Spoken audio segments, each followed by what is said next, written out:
Hey, what's up, everybody? Thanks for joining me today. Today, I wanted to invite one of my good friends, Megan, to join us because she's an expert at copywriting, amongst other things in the industry. And she has helped me with copy. And so I wanted to bring her on board just to kind of talk about it, because I know a lot of you struggle with writing your own copy, whether it be for ads or whether it's for your emails or for your website, any of that kind of stuff. And this is what she specializes in. So welcome, Megan. Thanks for joining us today. Thanks so much for having me. I'm so excited to be here. As you know, I love everything that you do. And yeah, it's just super fun to be here to talk with your people. Yeah, man. All right. So what I'm going to do is just kind of turn it over to you and let you kind of do your thing. And then if there's questions as they come in, I will kind of interrupt you and let you know about them. Or if there's something that can wait until the end, then we'll do that. And then you can, reply to comments afterwards. Perfect. Sound good? All right, cool. So I'll just turn it over to you guys. Okay, awesome. So when Easton was asking me kind of what I wanted to talk about with copywriting, we kind of thought the best place to start, especially because of his focus on ads, we thought the best thing to start with would be how to write great ad copy. And great ad copy these days is actually really, really challenging because people are so inundated with ads. I don't know about you guys, but I kind of know how many ads are in between actual posts, and I scroll right on by them. And it takes a lot for me to actually stop my scroll and let alone click through. So I know exactly the pain that you guys are feeling with that. We've definitely dealt with that as a business. And so I wanted to give you guys kind of this super simple framework to start using in your ads. I'm going to cover 3 things, very easy, 3 things that will help to boost the click-throughs on your ad. So one is you need to know what the need is, what people think they need. It might not be photography. It might be something else. For weddings, for instance, it might be that people think that they need help with finding the right venue, right? And so you need to understand what is going to pull them in at that moment. And even with if it is specifically photography, let's say that they think they need a wedding photographer. What kinds of things are they Googling? What kinds of things are they talking about with their friends? How are they phrasing that exact need? Are they saying, I need a cheap wedding photographer? Are they saying that they need someone who will be able to be there all day because that's really important to them? Are they saying that they need a certain, someone with certain cultural experience or at a specific venue? What are the things that matter to your client? What do they think they need? The second thing then is that you need to know their desire, okay? And so what is it that is beneath the surface that they truly and deeply desire? This is where you actually start to get their attention. This is where you can speak to them in a way that nobody else can. And it's actually kind of the thing that separates you from your supposed competition. So with that, it might be, I'm going to use maternity photos as an example. This is the example that I teach my clients. You might be a maternity photographer for just anybody. But you might be a maternity photographer for people who are having a rainbow baby. What I was able to do in my studio was speak to people on a deeper level because they were having a rainbow baby. And for most of them, it was their second child, because I had seen my sister-in-law go through the pain of losing multiple babies through IVF, through a lot of just the infertility problems. And so what happened was I was able to speak to those people to understand what their deep desires were in a different way, because I knew someone, I was like on that journey alongside someone who was able to, or who could articulate that to me. So the first thing is you need to know what they think they need. So in this case, it might be maternity photos. Second thing is desire. So with my sister-in-law, what she was telling me was, I long to have photos that prove I can be, that like my body can carry a baby. That was something that was so important to her, that even though she was on bed rest with her second child, she was on bed rest the entire first baby, and with the second one, it was exactly the same thing. And what I saw was that she needed that affirmation, and that was something that photography could give to her. So the desire is going to be different for different people, different photographers, different avatars. I hope you guys have all done kind of at least a little bit of work understanding who your ideal client is and what it is that they need. But if you don't know what your client deeply desires, someone else is going to grab them up. Someone else is going to be able to speak to them in a different way.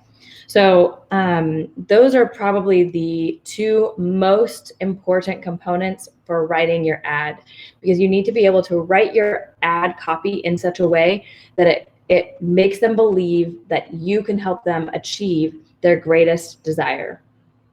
Hopefully you guys are with me so far. Those are the big things. And I'm going to give you guys some actual examples. We're going to walk through some different things.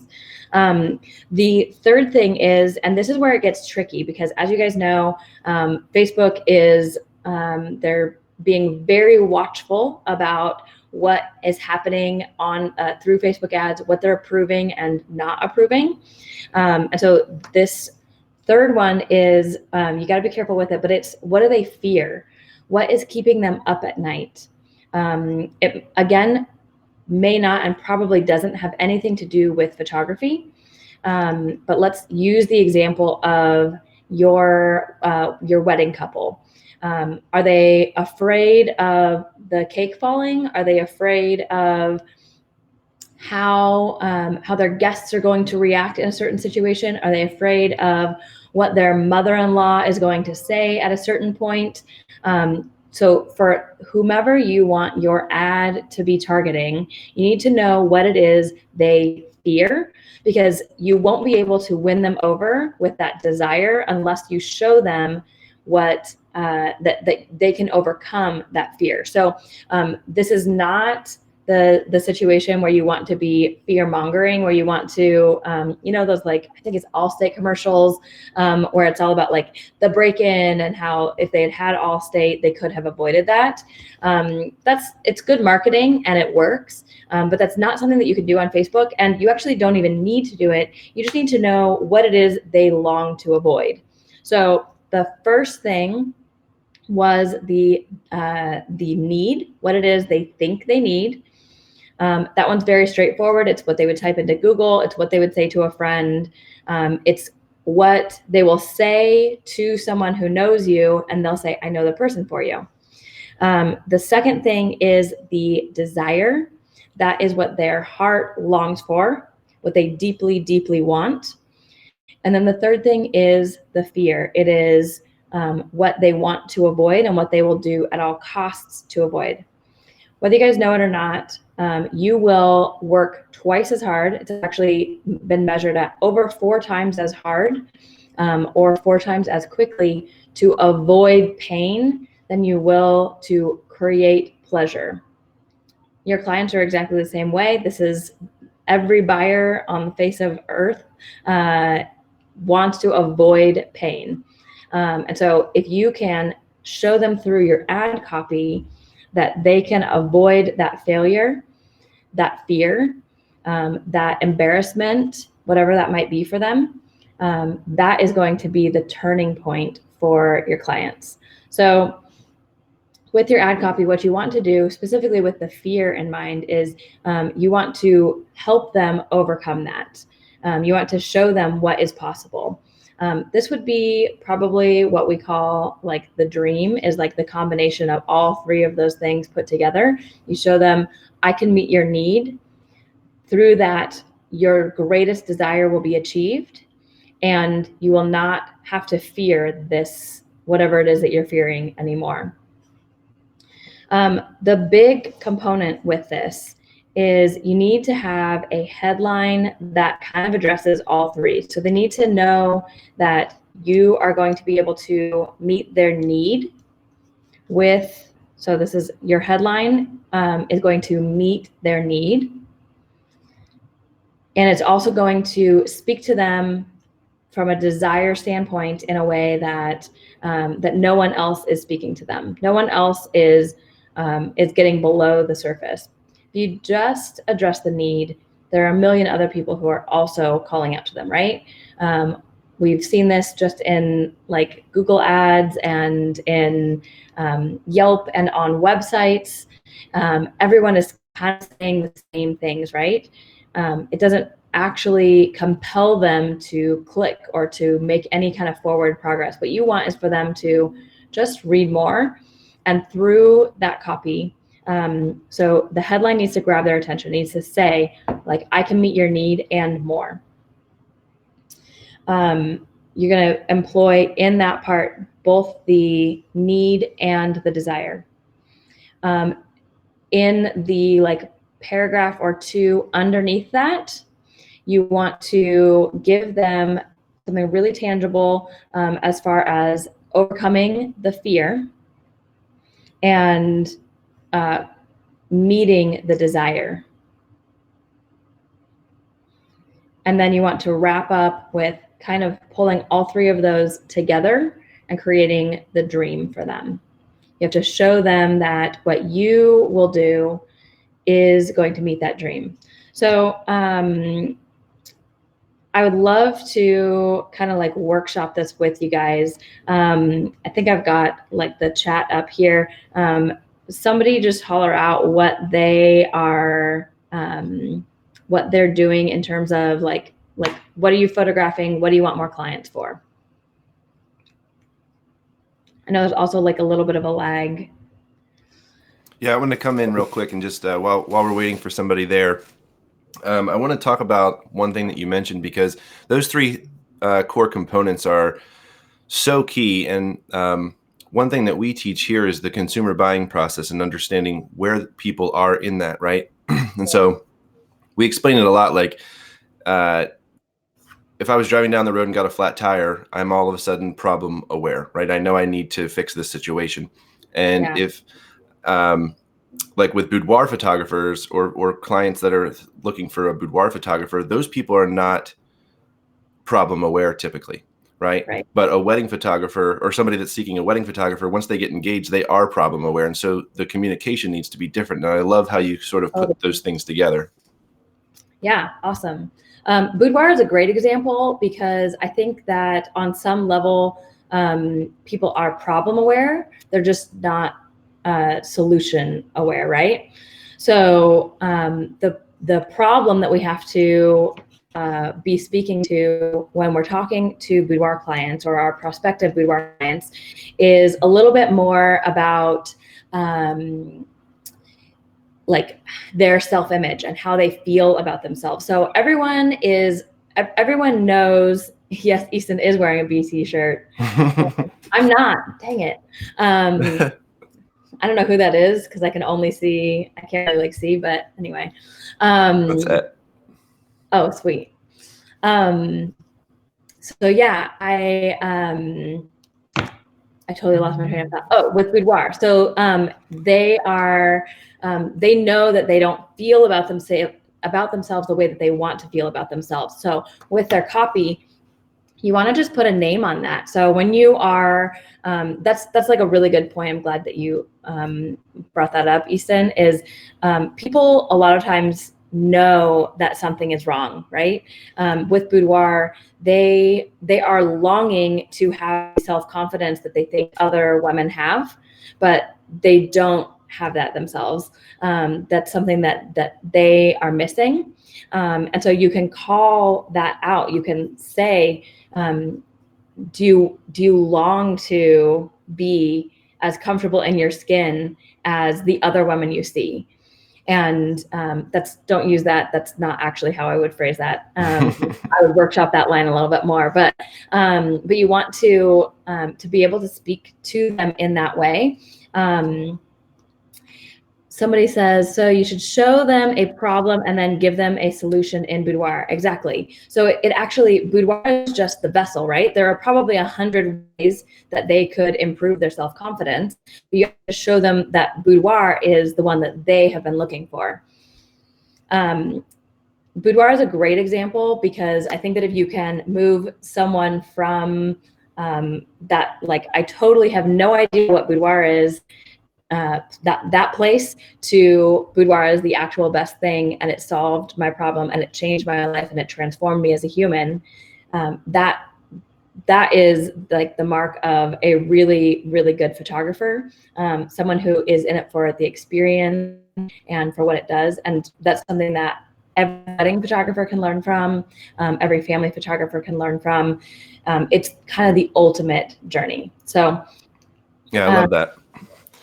I think one thing I'll add to that is a lot of times when we're teaching how to come up with like your headline, we always use problem solution as sort of the base. So like how to lose 25 pounds without giving up cheese and bread, right?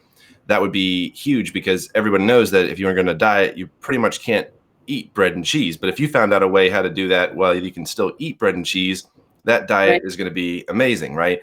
And so it's the same sense with, like, especially with boudoir, it's like we use story-based ads. So we're taking somebody's story of the experience that they went through, and then we say how a boudoir session changed Samantha's life or made her realize that she's perfect the way she is, right? And then you see that and you're like, oh, well, that speaks to me. And so let me go into that, right? I love it. Totally. And that headline truly is, I think that, like, there's no way that we can undersell the importance of a headline. So it might be something like, okay, I've jotted down a couple ideas here. Let me see what, like, boudoir ones, like the secret to feeling comfortable in your own skin. Now you've got their attention, right? So you've spoken to a need that they have, and you've also kind of shown them, like, ooh, I can get rid of my fear. And that's just a very simple headline. There's nothing fancy about that. Let me see here. The how I did X is like a really good one. That's something that, like, a lot of people will do. Isa mentioned, like, how Samantha, whatever. You can also just plain, like, call people out, and it's like, we're looking for we're looking for women who want to feel comfortable in their own skin. We're looking for women who want to, I'm trying to think of, like, how to phrase this, something about, like, baby weight, like, who want to feel better after the baby weight. Something like that might be how I would kind of, like, just start that off.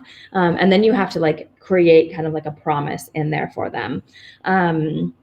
So you can also use something that's, like, really unbelievable to them, which is, I'm trying to think of something like body dysmorphia. Like, a lot of boudoir photographers are dealing with body dysmorphia.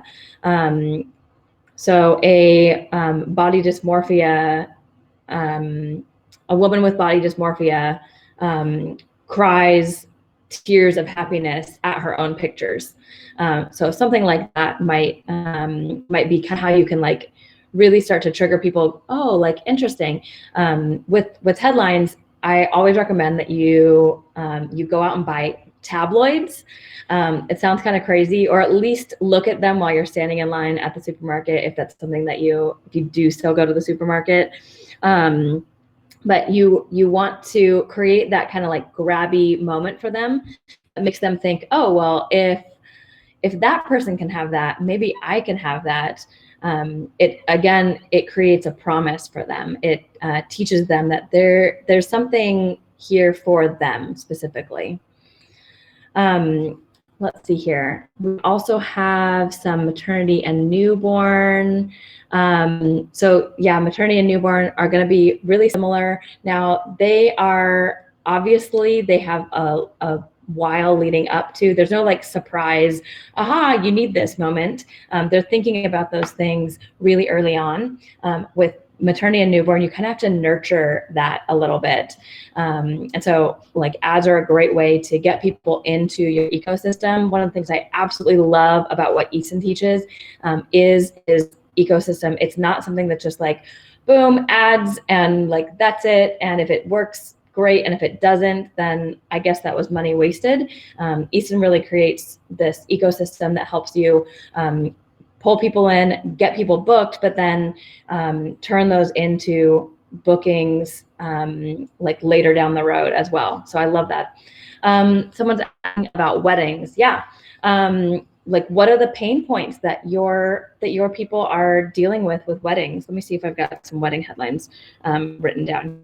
Let me jump in real quick. So when it comes to weddings or any of your niches, right? If you just go after the low-hanging fruit of that niche, and by that I mean if you're a wedding photographer and then you put out an ad for anyone and everyone that's engaged to click on your ad, it will never do as well as if you're looking for people that are also Eagles fans or also something specific that can tie them to you. Maybe they're doing like a do-it-yourself type of wedding, or maybe they're having weddings in the woods and you're in a woodsy area, or maybe it's beach weddings, right? Same thing what she said with maternity, where you could do an ad for maternity, but it would be even better and more impactful, and you'd get the type of people that you wanted if you made that specific towards women that are pregnant with their rainbow baby, because there's emotion attached to that, right? They most likely have had miscarriages, obviously. And so they finally made it over that hump, and they're actually going to have this child, and it may be their only child that they get to have. And so helping them, especially if you've had that happen in your own life, you can truly relate to that, and you'll be able to use copy that actually brings those types of people in. So I think that was a super important thing that you said. Yeah. Yeah, it's something that like we all want to be related to. We want to be spoken to in a way that appeals to us. I was just telling someone the other day, like I absolutely love to be sold to, but I only love to be sold to when it's done well. Yeah. And someone like actually understands what I'm going through, and that's best accomplished through copy. That is the beauty of ad copy. I love when an ad will actually win me over. And like I said, like it is hard to do because we are so inundated, and like a lot of times we as business owners, we as photographers, we think like, oh, well, we see a lot of ads, but our clients don't. And that's not true. That's just simply not true. They're being hit by the same ads and others. So what we do, it has to be meaningful to people, and it has to really give them, it's actually like a jolt of adrenaline to make them believe like, ooh, and maybe not even adrenaline, but dopamine, that like, ooh, there is something here for me. We all want that. Should I try to write the title as it's just part of a conversation? Like I was feeling fat, but my boudoir pictures made me feel beautiful again. So Easton might have better insight on that. I would personally shy away from that specifically because that does sound a little more negative, or it starts off negative. I actually think it's a brilliant headline for something that, like, for maybe an email, but it probably wouldn't. It probably wouldn't fly. I don't know, Easton, do you have any thoughts?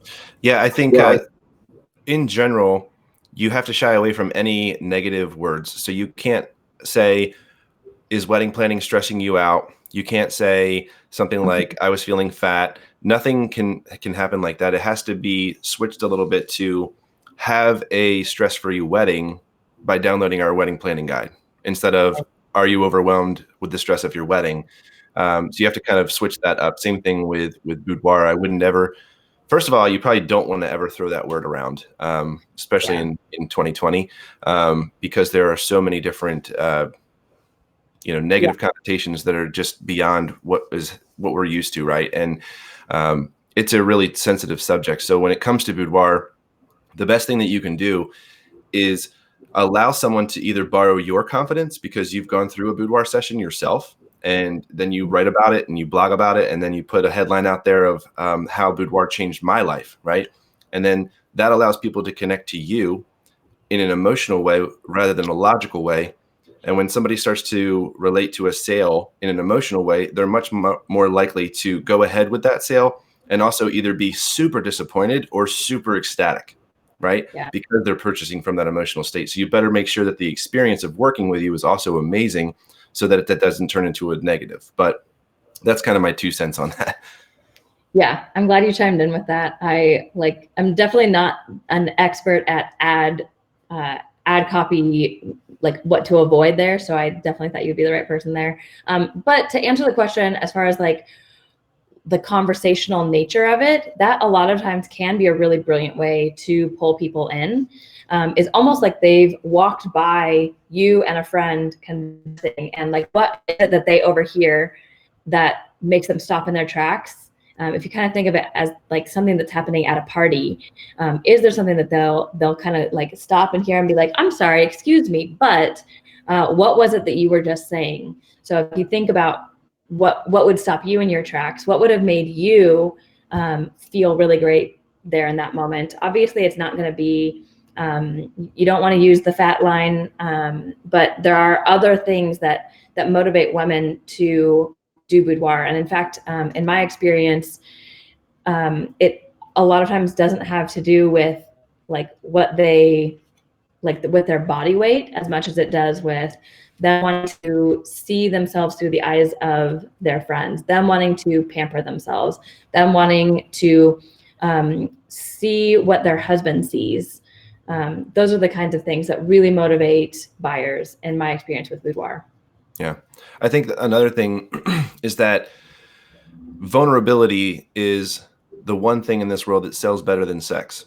And so the more that you put yourself out there, the more that you go live in your groups and you talk about your own struggles with, body weight or body image, or, even just relating to other people in general, that's so infectious, right? Mm-hmm. How many of us have watched a movie what is that one Will Smith movie with his son, and he's selling those like medical machines, Pursuit of Happiness, right? Yeah.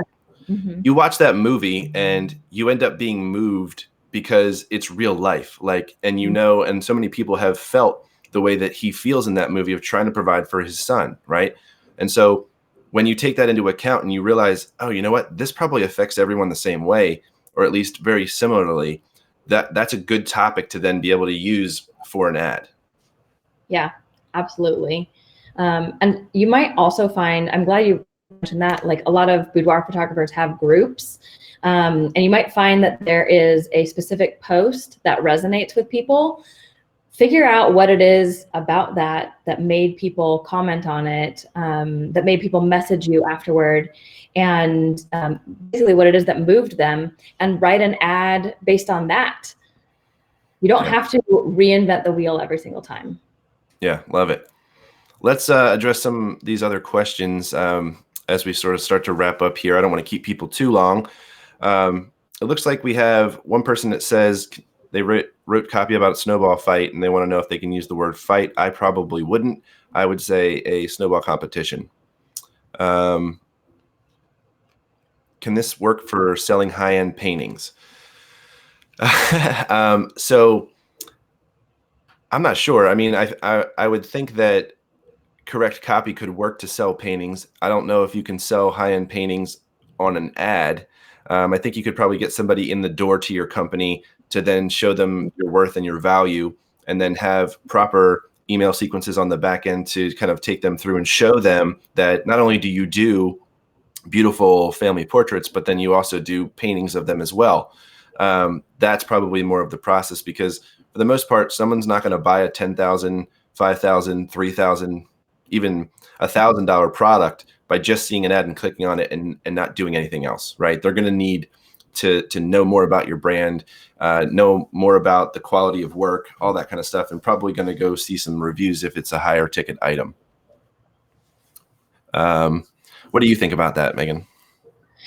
Yeah, I agree. I think like in our entrepreneur world, we're used to kind of the concept that people will pay up to a certain amount for something that they find through a Facebook ad. And then you have to sell them into the high ticket thing, usually in person. So we call that, I would call that a front end product. For a lot of photographers, the front end product is the session itself. So that's something that, might be $250, $350. And then on the back end, you're able to do product sales to make the additional thousands. So in terms of paintings, I don't see people happening upon a high-end painting and, being willing to drop $3,000 or $4,000+. Mm-hmm.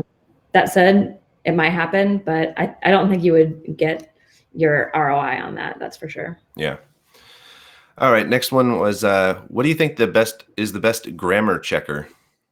Oh, so I'm going to answer the question. Grammarly is awesome. But the real answer is stop worrying so much about that and just be super real.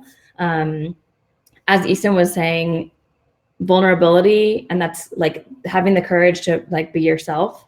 Vulnerability is actually the number one seller. I remember when I was not really just starting out, but actually this was probably 6-7 years ago. I had a copycat in my market who did literally everything the exact same as me, but she couldn't clone my personality. I'm a writer, and so I write the correct version of your and their every time. I proofread my text messages. I'm a little bit fiendish about that. And she was very much, she's the kind of person who would text the letters UR instead of the word your. And I that appalled me. And it also would have appalled my clients. So if your natural way of speaking is not oh my gosh, completely grammatically correct, I would say don't stress about it too much. A lot of my clients worry about being English as a second language writers. And I say I don't think that many people are going to care that much if people know what you mean. Don't use voice to text. That's no, you can't do that. But other than that, write how you speak, and it's okay. It's okay for it to not be perfect because people will identify with that. Yeah. All right. Next question is, we kind of answered this. So should you show them a problem and then give them a solution in boudoir? I think that's definitely a yes. The way in which you go about doing that, though, needs to be, there needs to be no negativity in it. So right. The problem may be that somebody may not like the way they look, or they may have just gotten out of a divorce and there's a crazy, life is crazy, right? And they just need something to feel secure in, right? It doesn't have to always be body issues or something like that. It can just be a confidence boost, right? And so I would focus on the positive effects that working with you has. And so that's why anybody, especially if you're just getting started in boudoir, have a session done of yourself. It's one of the best things that you can do, because then it allows you to relate to that, to all the other people that are coming in, and then write about that experience and what it did for you, and go live in your group and talk about it, everything, right? Same thing for weddings. If you're not married or haven't ever been married and you're photographing weddings, then reach out to some of your married friends and be like, hey, what was a pain in the ass when you were trying to plan your wedding? And they'll probably tell you, right? This was annoying, this was annoying, this was annoying. Cool. Now you have 3 new articles you can write on your blog on what you can do, and then you can use those blogs to drive traffic to. So yeah, exactly. And just to add on to that, you can also, for wedding photographers or boudoir photographers, anyone, you can also document your client's entire journey in such a way that it becomes a series of blog posts. It becomes a great ad copy. It becomes a bunch of different things. It's called content syndication. It might be something that we talk about later on, Easton. I can definitely imagine your people benefiting from that. Yeah. But it's basically being able to use one thing multiple times.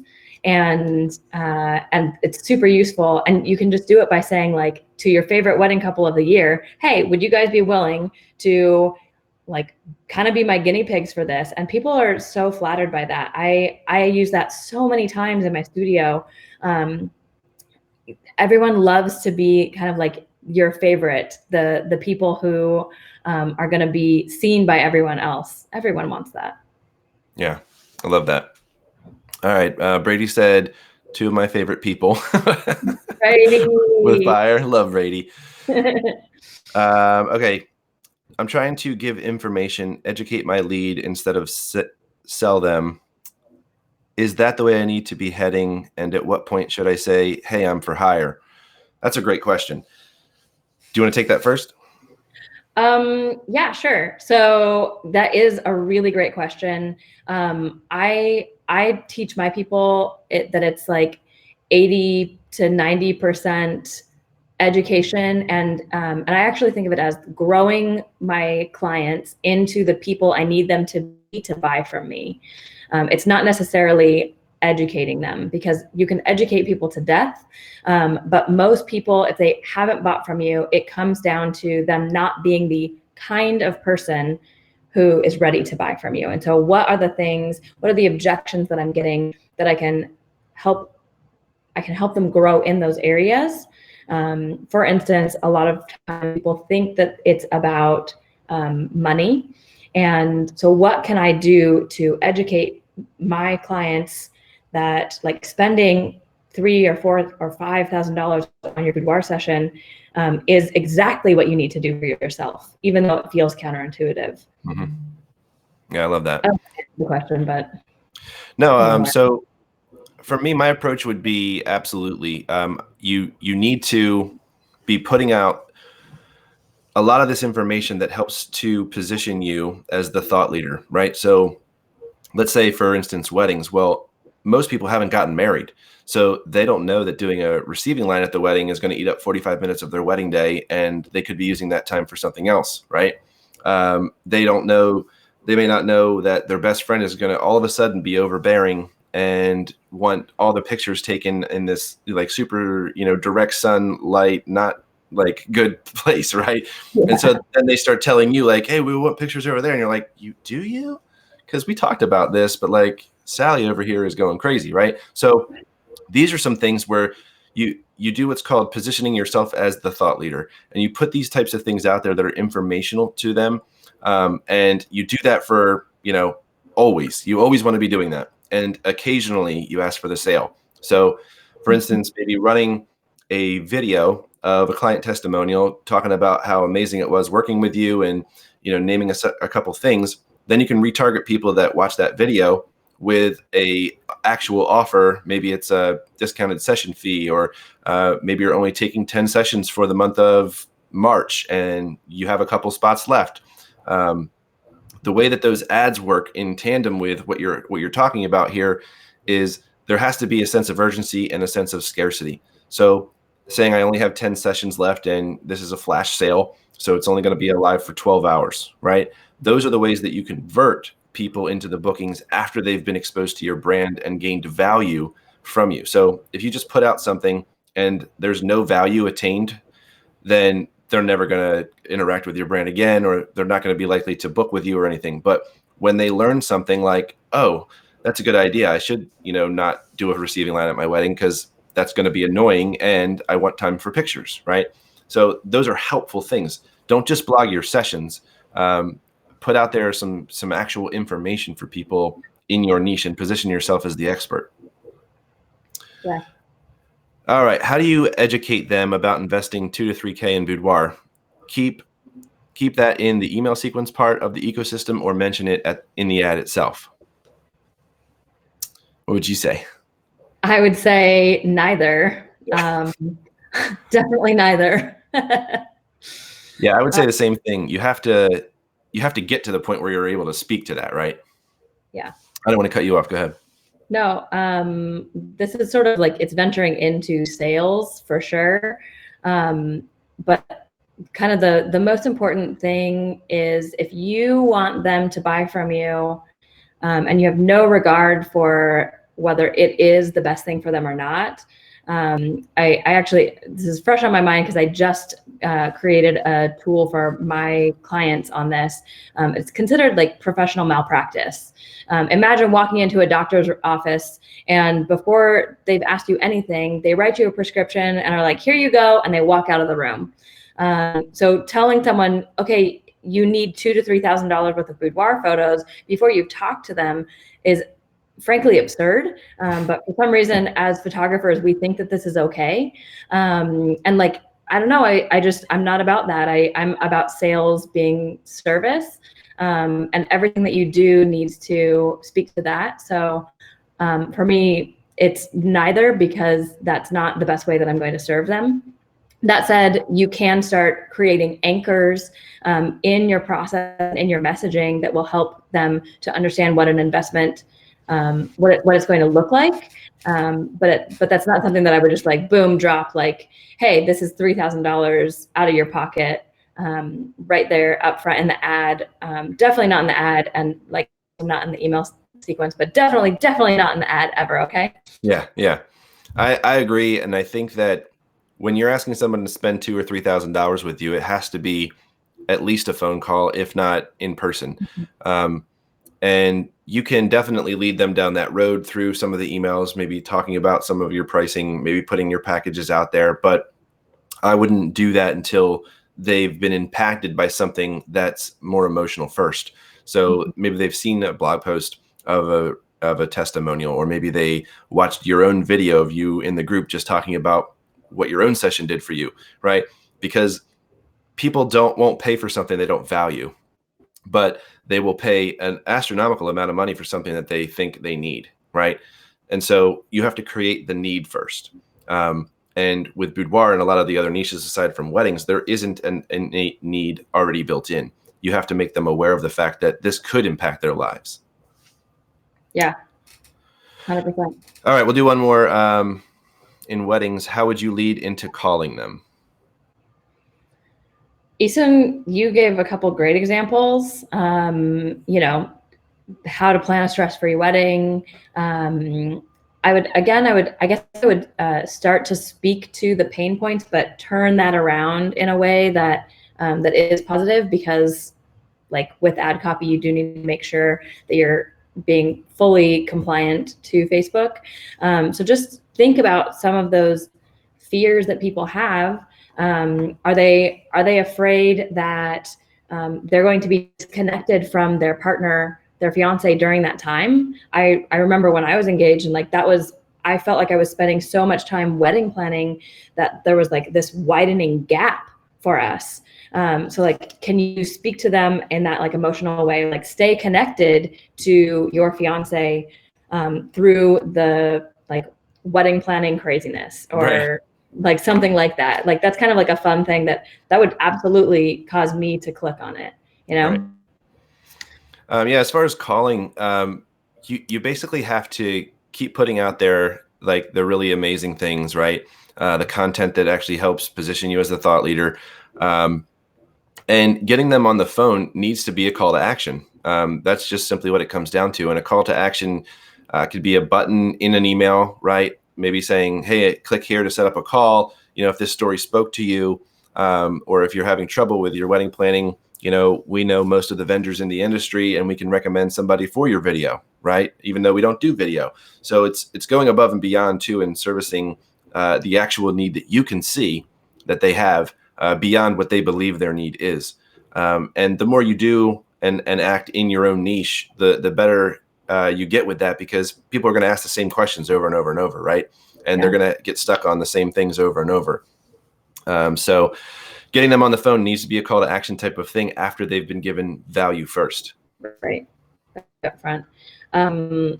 Yeah, just because like I thought they were talking about like getting their attention, but it looks like they said, how do you actually get them on the phone? Just like what you're saying, getting the value in up front.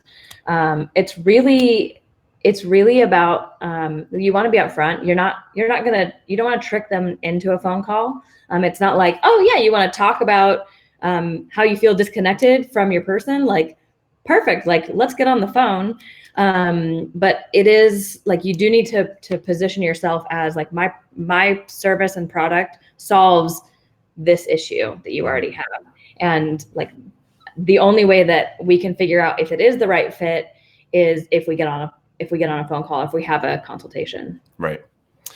So Cass said, so are you saying not hitting on their pain in their situation, or are you saying reframing the pain to a positive?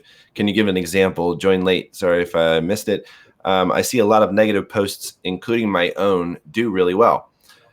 So I would say first thing is that, yes, negative posts can do really well. However, subconsciously, people don't react well to negativity.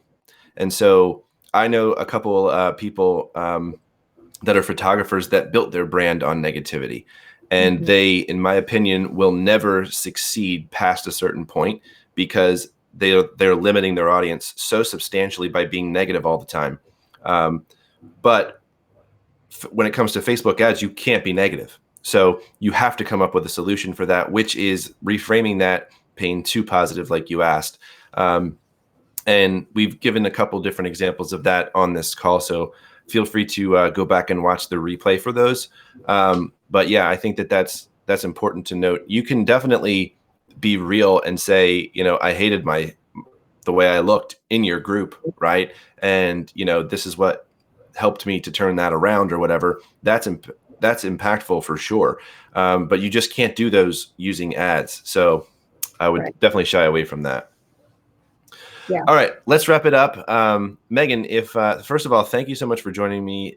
This has been really eye-opening. Hopefully everyone out there has gotten a lot of information from this. Where can people find out more about you?